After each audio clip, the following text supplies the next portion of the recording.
তিন ধরনের মানুষকে আল্লাহ পাক পরওয়ারদিগার রহমতের দৃষ্টিতে দেখবে না। সালাসাতুন লা ইয়ানজুরুল্লাহু ইলাইহিম ওয়া লা ইউযাক্কিহিম ওয়া লাহুম আযাবুন আলীম।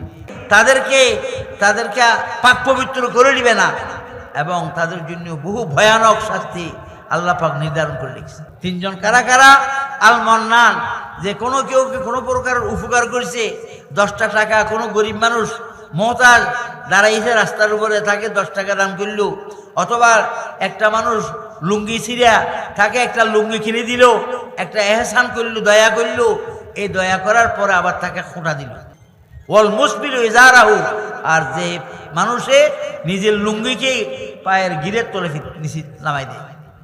ওয়াল মুনফিকু সিলাআতাহু বিহলফিন কাযিবিন, যে ব্যবসায়ী ব্যবসার মধ্যে 2 নম্বরে মাল বেচে আর 1 নম্বর বলিয়ে কসম করে, বলতেছি এটা 1 নম্বর, এটা মাল, এটার দাম 100 টাকা, কসম করি বলতেছি এর মধ্যে আমার 1 টাকাও লাভ নেই, এরকম বলি কসম করি বলে, অথচ সেই মাল কিনছে 50 টাকা দিয়ে।